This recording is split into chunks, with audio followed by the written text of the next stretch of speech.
Many thanks for joining us on this week's penultimate edition of Primetime News. I'm Michael Madimba. We commence this evening's bulletin in the capital, where Head of State Dr. Hage Geingob earlier today inaugurated the newly constructed 813 million Namibian dollar headquarters of the Ministry of Home Affairs, Immigration, Safety and Security. During his inaugural speech, Geingob stressed that the time for excuses is over with regards to processing of national documents for the citizenry. Linia Tishena filed our lead report. So let this building be defined by a vibrant work culture and a respect between officials and the citizens of the country, as well as visitors from abroad. Let us hold hands and ensure that the scourges of racism and sexism and any other forms of discrimination do not gain a foothold within the corridors and offices of this beautiful new building. Remember that you will be working in this building in order to render efficient service delivery to our citizens and foreigners. Therefore, you should adopt a service culture defined by a commitment to excellence. Our citizens deserve nothing but efficient service delivery from this beautiful building. No more excuses, isn't it? Our government, through the Ministry of Home Affairs, Immigration, Safety and Security, has created a conducive working environment for you. Use it. Therefore, you have no reason why you cannot serve our nation according to expectations.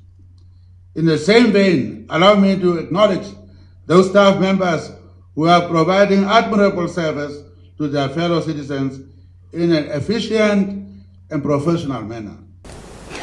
German politician and member of the Left Party, Wim Dagterlin, says there is more to be done in the genocide negotiations between the Namibian and German governments.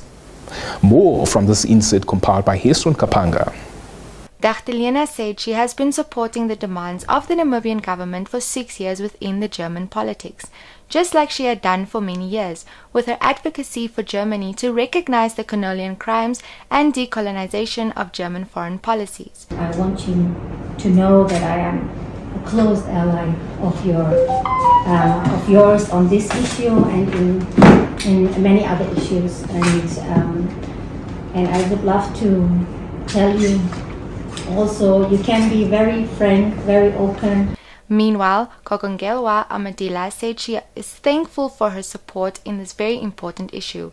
It's very nice to hear that there are people in government as there are outside of government, those countries where we may have issues that we are discussing and we have not been able to find a common ground, that are prepared to say to their governments, we can do more and we would not lose anything but would gain more as members of the human race if we can address these issues. Moving on to wildlife conservation matters. Namibia, joined by Botswana, has submitted a proposal to transfer the population of southern white rhinos of Namibia from Appendix 1 to Appendix 2, specifically to allow for trade in live animals for conservation purposes and trophy hunting only. Let's get more insights. This was revealed by Ramiu Munda, the spokesperson for Namibia's Ministry of Environment, Forestry and Tourism, on Wednesday in a statement, as Namibia participated at the 19th meeting on the Conference of Parties COP19 to the Convention on International Trade in Endangered Species of Wild Fauna and Flora. According to Miunda, Namibia and Zimbabwe have also submitted requests that mechanisms be created to enable rural communities to participate in Convention on International Trade in Endangered Species of Wild Fauna and Flora decision-making processes, as rural communities, even though they are custodians of the wildlife, they suffer the burden of living with wildlife and yet they are largely excluded from decision-making processes. He added Namibia will support a proposal submitted by Zimbabwe to allow trade in raw ivory from the elephant populations of Botswana, Namibia, South Africa and Zimbabwe. He said, additionally, Namibia will oppose the adoption of proposals that by principle are not compatible with the country's conversion policies. Reporting for Primetime News, Linnea Dishana. On to events in East Africa.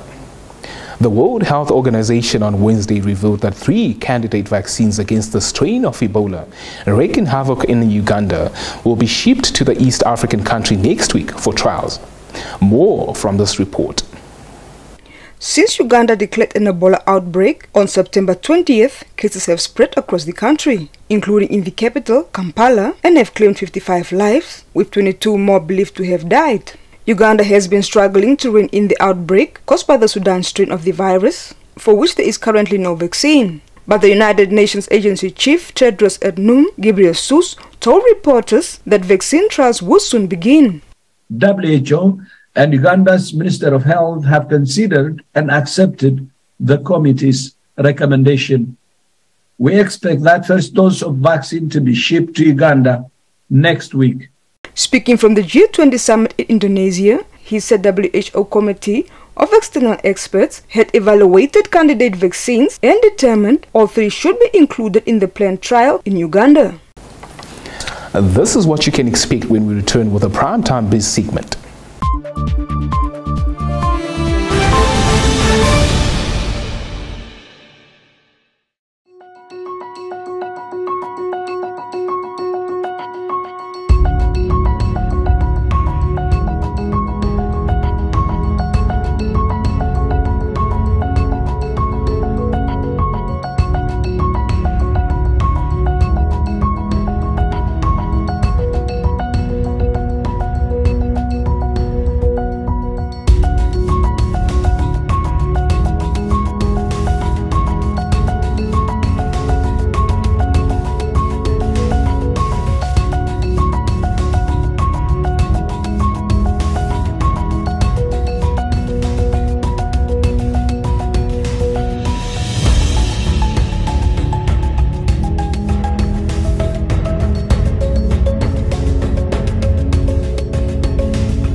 Welcome to Primetime Biz, where business and economics take center stage.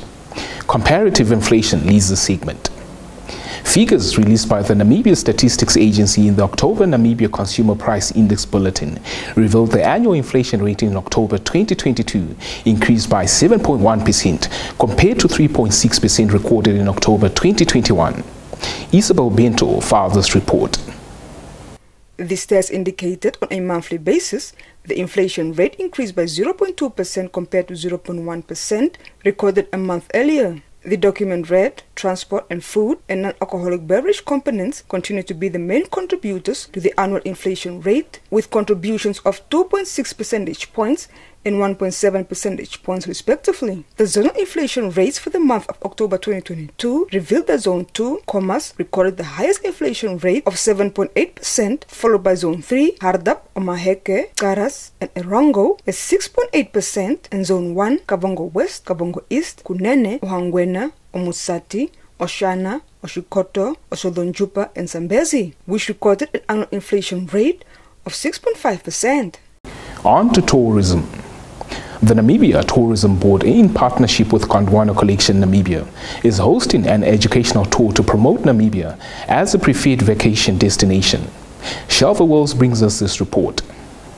The 8-day tour started on Tuesday with journalists and social media influencers from Ghana, Dubai, and Botswana, amongst others, visiting tourism establishments at Sesrim, Sossusvlei, Walvis Bay, and Swakopmund. Gondwana founder Manny Goldbeck told Nampa on Wednesday, Namibia is a unique tourist destination Firstly, because it is located in Africa, which is a continent that many people overlook. Namibia is also unique because it is a country of contrast and is vast with a small population. Noshad Hussein of Travel Trends International Dubai said the collaboration between NTB and Gondwana equals productivity and will mean more business for Namibia. He described Namibia as a beautiful country that is distinct from the rest of Africa but is undersold, which is unfortunate given its tourism potential. Reporting for Primetime News, Primrose Harasis. That's where we leave it with the top news. Kindly stay tuned for the business and economics roundup, followed by what the weather has in store for us across the land of the brave.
Welcome to Sport Planet.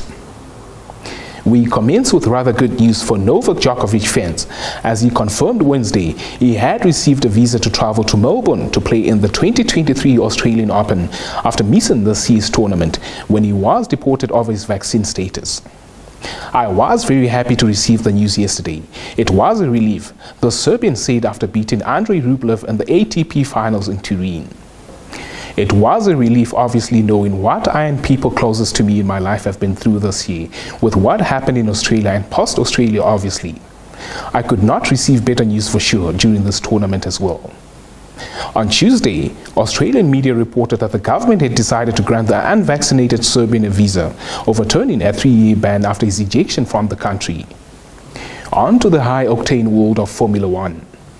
Nico Hülkenberg will replace fellow German Mick Schumacher at Haas in 2023, the US Formula One team announced today. A statement released by Haas ahead of the final race of the season this weekend in Abu Dhabi read, the 37-year-old Hülkenberg, a Formula One veteran with 181 career starts and a 2015 24 Hours of Le Mans race winner with Porsche, makes his full-time return to the sport next year. Hülkenberg will partner 30-year-old Dane Kevin Magnussen. Haas did not specify the length of the contract. Stand by for your sports roundup.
With the sports news, we've come to the end of tonight's edition of Primetime News.